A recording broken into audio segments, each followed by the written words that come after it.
ఈరోజు మనమంతా కూడా ఇలా కలవడం చాలా సంతోషంగా ఉంది. ఒకవైపున నేను ఒకటి చెప్తా ఉన్నా, వైఎస్ఆర్ కాంగ్రెస్ పార్టీకి మొట్టమొదట బీజం ఎక్కడ పడింది అని అంటే కర్నూలు జిల్లా నల్ల కాలువలోనే పడింది.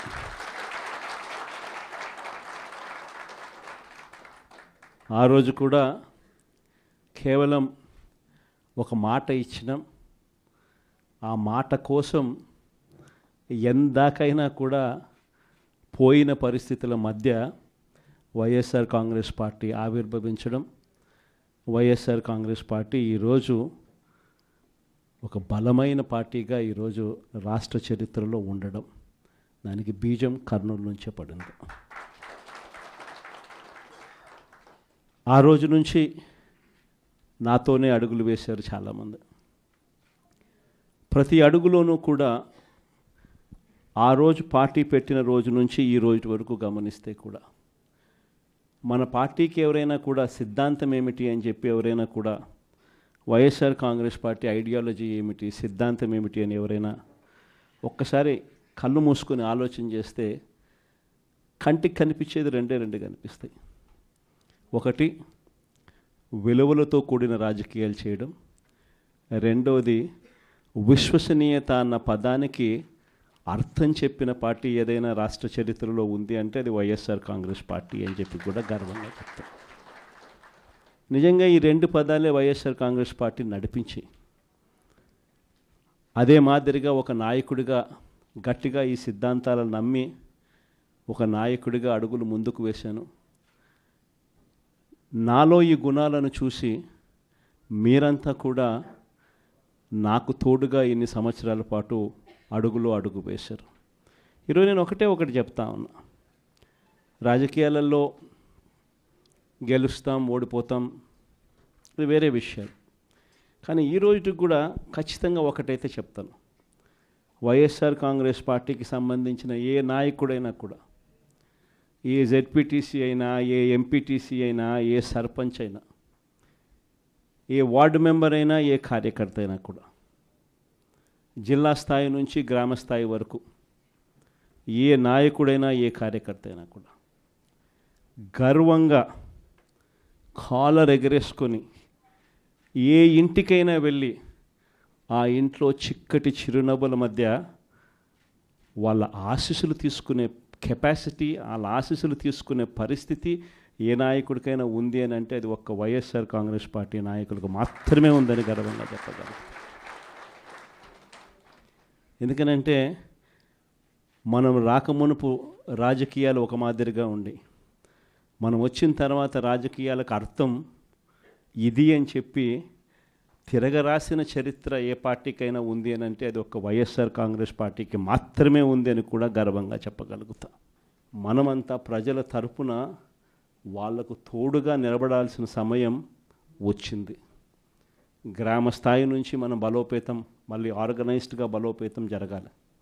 జిల్లా స్థాయిలోనూ, మండల స్థాయిలోనూ, గ్రామ స్థాయిలోనూ, ప్రతి స్థాయిలోనూ కూడా మనమంతా కూడా క్యాడర్ను మొత్తం ఏకం చేయాలి, ఆర్గనైజ్డ్ పద్ధతిలోకి తీసుకొని రావాలి. ప్రతి సమస్యలోనూ ప్రజలకు తోడుగా ఉండే కార్యక్రమం ముమ్మరంగా అడుగులు వేయాల్సిన అవసరం వచ్చింది. ఈరోజు జరుగుతూ ఉన్న పరిస్థితులు, విషయాలు కూడా మీ అందరికీ కూడా తెలుసు. రెడ్ బుక్ రాజ్యాంగంలో ఎలా జరుగుతూ ఉన్నాయన్నది కూడా మీ అందరికీ కూడా తెలుసు. చంద్రబాబు నాయుడు గారు అనే వ్యక్తి ముఖ్యమంత్రిగా ఉన్నాడు. మామూలుగా ముఖ్యమంత్రిగా ఉన్న వ్యక్తికి ఒక హుందాతనం ఉంటుంది. ఈ మనిషికి ఆ హుందాతనం లేదు.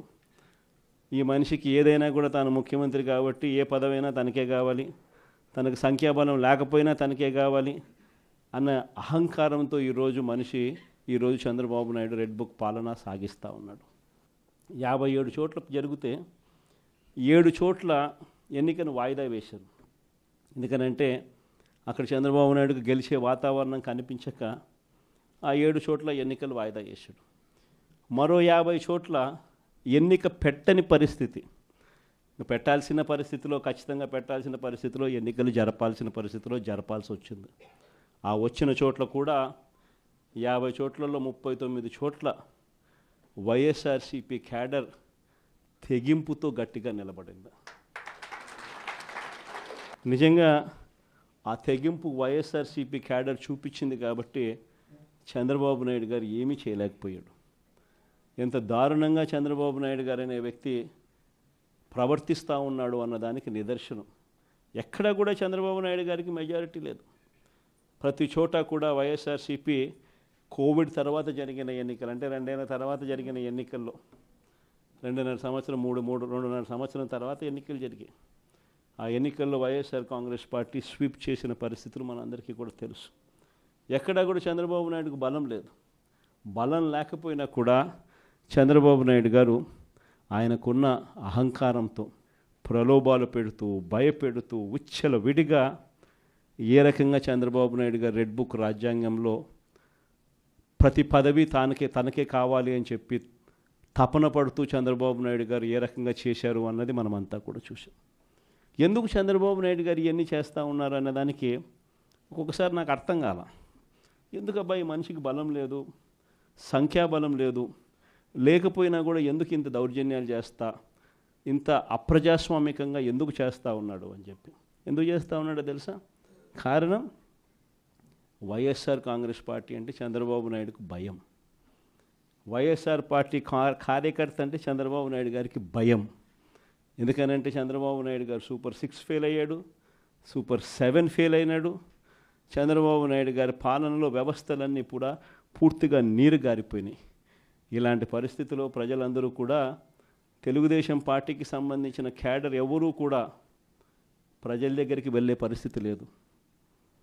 చంద్రబాబు నాయుడు గారి క్యాడర్, ఆయనకు సంబంధించిన ఎంపీటీసీలు కానీ, ఆయనకు సంబంధించిన కార్యకర్త కానీ ఎవరైనా కూడా ప్రజల దగ్గరికి వెళ్తే ఇంట్లో నుంచి చిన్న పిల్లలు సైతం క్యాడర్ను కూడా తిరగనిచ్చే పరిస్థితి ఉండదు. క్యాడర్ను సైతం, చిన్నపిల్లలు సైతం ఇంటికి పోతూనే మా 15,000 సంగతి ఏమిటి అంటారు. అమ్మలు మా 18,000 సంగతి ఏంటి అని అంటారు. వాళ్ళ అమ్మలు మా 48,000 సంగతి ఏమిటి అంటారు. ఇంట్లో రైతన్నలు మా 26,000 సంగతి ఏమిటి అని, ఉద్యోగం ఎతికే పిల్లలు మా 36,000 సంగతి ఏమిటి అని చెప్పి ఇలా ప్రతి ఒక్కరూ ఇంట్లో ప్రశ్నిస్తారని కనీసం క్యాడరు, కనీసం ఇండ్లకు కూడా పోని పరిస్థితిలో చంద్రబాబు నాయుడు గారి పార్టీ ఈరోజు పరిపాలన సాగిస్తూ ఉంది. ఇలాంటి పరిస్థితుల్లో చంద్రబాబు నాయుడు గారిని ప్రశ్నించే స్వరం ఉండకూడదు అని రాష్ట్ర వ్యాప్తంగా ఒక భయానక వాతావరణం క్రియేట్ చేసే కార్యక్రమంలో భాగంగా ఇవన్నీ కూడా చంద్రబాబు నాయుడు గారు చేయిస్తూ ఉన్నాడు. ప్రజాస్వామ్యంలో ఎప్పుడూ కూడా మనుషులకు మంచి చేయాలి, మనుషులకు మంచి చేసి వాళ్ళ గుండెల్లో స్థానం సంపాదించుకొని, వాళ్ళ మనసుల్లో స్థానం సంపాదించుకొని ఒక నాయకుడు అనేవాడు పాలన చేయాలి. కానీ అలా చేయకుండా అధికారం ఉంది కదా అని చెప్పి దురహంకారంతో ఏ నాయకుడైనా కూడా ప్రవర్తించినప్పుడు ప్రజలు దేవుడు ఇద్దరు కూడా ఖచ్చితంగా మొట్టికాయలు వేస్తారు. ఆ మొట్టికాయలు ఎంత దారుణంగా ఉంటాయి అని అంటే చంద్రబాబు నాయుడు గారికి నెక్స్ట్ ఎలక్షన్లకు వచ్చేసరికి సింగిల్ డిజిట్స్ కూడా రాని పరిస్థితులకి ఆయన పడిపోతాడు. కాబట్టి ప్రతి ఒక్కరూ నేను ఒకటే అడుగుతా ఉన్నా, అందరం ఐక్యంగా ఉందాం. మొన్న కూడా చూసాం, చంద్రబాబు నాయుడు గారు భయపడిచ్చే ప్రయత్నాలు ఎక్కువ చేస్తాడు. మొన్న రామగిరిలో మనం అంతా చూసాం ఏం జరిగిందో. రామగిరి మండలంలో 10 ఎంపీటీసీలు ఉంటే 9 వైఎస్ఆర్సీపీ 9 గెలిచింది.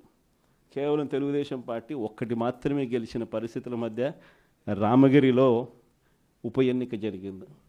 మరి 9 గెలిచిన వైఎస్ఆర్సీపీ గెలుస్తుందా? కేవలం 1 గెలిచిన తెలుగుదేశం పార్టీ గెలుస్తుందా? ఎవరికైనా అర్థమవుతుంది 9 గెలిచిన వైఎస్ఆర్సీపీనే ఆ ఉప ఎన్నికల్లో గెలుస్తుంది అని. కానీ ఆ ఎన్నికల్లో ఆ రిజల్ట్ను తారుమారు చేసేందుకు ఏకంగా పోలీస్ ప్రొటెక్షన్తో ఎంపీటీసీలు ప్రయాణం చేయాల్సి వచ్చింది.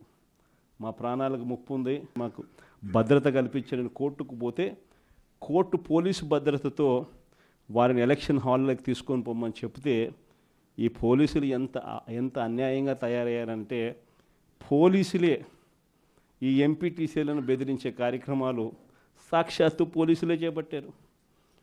రామగిరికి సంబంధించిన అదే మండలానికి సంబంధించిన ఎస్ఐ వీళ్ళ వెహికల్లో ఎక్కుతాడు. ఎక్కి ఈ ప్రతి ఎంపీటీసీలతోనూ వీడియో కాల్తో ఆ పక్క ఎమ్మెల్యేతోనూ ఎమ్మెల్యే కొడుకుతోనూ మాట్లాడిస్తారు. వాళ్ళు భయపడిస్తారు. మీ ఇంట్లో మీ అమ్మ మీ నాయన ఇంటికి రావాలంటే ఖచ్చితంగా ఎంపీటీసీ ఎలక్షన్లలో వాళ్లకు అనుకూలంగా ఓటేస్తేనే జరుగుతుందని బెదిరిస్తారు. అయినా కూడా మన ఎంపీటీసీలు ఎక్కడా కూడా తలొగ్గకపోయేసరికి ఎలక్షన్ టైం దాటిపోయేదాకా వాళ్ళని తిప్పుతూ ఎంపీడీఓ కార్యాలయానికి తీసుకొని పోకుండా కోరం లేదని ఎన్నిక వాయిదా. తర్వాత వాళ్ళందరినీ పెనుగొండకు తీసుకుపోయారు. అక్కడికి తీసుకొని పోయి అక్కడ వాళ్ళందరినీ బైండ్ ఓవర్ చేసే కార్యక్రమం వీళ్ళు చేస్తారు. ఏమయ్యా ఈ అన్యాయం అని చెప్పి మన పార్టీ జిల్లా అధ్యక్షురాలు ఉషమ్మ గట్టిది స్టీల్ లేడీ అని చెప్పాలి. ఆవిడతో పాటు కంటెస్ట్ చేసిన ఎమ్మెల్యే ఇద్దరికి పోయి మా ఎంపీటీసీలు మీరు ఎలా నిర్బంధిస్తారని చెప్పి పెనుగొండలో ఆయన ధర్నా చేస్తే, ధర్నా చేసినందుకు వీళ్ళ మీద కేసులు. వీళ్ళు మా పార్టీకి సంబంధించిన మా ఎంపీటీసీలకు తోడుగా నిలబడేదానికి వీళ్ళు పోతే వీళ్ళ మీద కేసులు పెట్టి అరాచకం సృష్టించే కార్యక్రమం. ఇద్దరితో ఆగల. మళ్ళీ రామగిరిలో మళ్ళీ ఎన్నిక జరపాల్సి వస్తుంది కాబట్టి భయానక వాతావరణం క్రియేట్ చేయడం కోసం అని చెప్పి లింగమయ్య అని చెప్పి మన పార్టీకి సంబంధించిన ఒక కురుబ నాయకుడు, ఒక బీసీ నాయకుడు ఏకంగా యాక్టివ్గా ఉన్నాడు అని ఆ మనిషిని కొట్టి చంపారు. నిజంగా ఆశ్చర్యం అనిపించింది, బాధ అనిపించింది. ఎందుకు ఈ రాజకీయాలు ఈ స్థాయికి దిగజారుస్తున్నారు అని చెప్పి.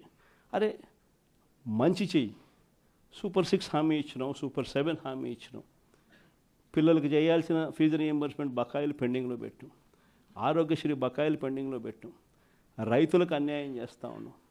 ఇవన్నీ సరిదిద్దుకొని మంచి చెయ్యి, ప్రజల మనసుల్లో స్థానం సంపాదించుకుంటే ఆటోమేటిక్లీ ప్రజలు ఓట్లు వేస్తారు. కానీ ఈ మాదిరిగా దిగజారిపోయి మనుషులను చంపే స్థాయిలో రాజకీయాలు చేయడం మొదలు పెడితే, దానికి పోలీసులను ఉపయోగించుకునే కార్యక్రమం చేస్తే వ్యవస్థలు ఎంత దిగజారిపోతాయి అని చెప్పడానికి పూర్వపు రోజుల్లో మనం అంతా బీహార్ గురించి మాట్లాడేవాళ్ళం.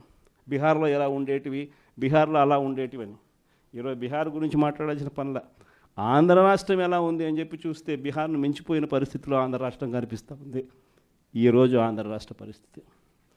ఇలాంటి పరిస్థితుల మధ్య మనం యుద్ధం చేస్తూ ఉన్నాం. మీ అందరికీ నేను ఒకటే చెప్తా ఉన్నా, కష్టాలు శాశ్వతం కాదు.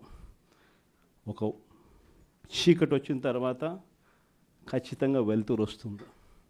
ఇది ప్రతి ఒక్కరం గుర్తుపెట్టుకోండి. చూస్తూ కన్ను మూసుకుంటే 3 ఏళ్ళు కూడా అయిపోతుంది. ఈ 3 ఏళ్ళు మాత్రం గట్టిగా తోడుగా నిలబడండి, నాకు తోడుగా నిలబడండి, ప్రజలకు తోడుగా నిలబడండి. ఆ తర్వాత మళ్ళీ వైఎస్ఆర్ కాంగ్రెస్ పార్టీ మళ్ళీ అధికారంలోకి ఖచ్చితంగా వస్తుంది. ఈసారి జగన్ 2 పాలన ఖచ్చితంగా జరుగుతుందని మాత్రం చెప్తాను. ఈసారి జగన్ 2 పాలనలో మాత్రం ప్రతి కార్యకర్తకు మీ జగన్ తోడుగా ఉంటాడని ఖచ్చితంగా చెప్తాను. కాబట్టి ఖచ్చితంగా ఈ 3 ఏళ్ళు ప్రజల తరపున నిలబడదాం, ప్రజల కోసం పోరాడదాం. విలువలు విశ్వసనీయతతో కూడిన రాజకీయాలకు వైఎస్ఆర్ కాంగ్రెస్ పార్టీ కేర్ ఆఫ్ అడ్రస్గా ఎప్పటికీ నిలుస్తుందన్న సంకేతం ఖచ్చితంగా ఇద్దామని చెప్పి మీ అందరితో కూడా మనస్ఫూర్తిగా కూడా కోరుతా ఉన్నాను.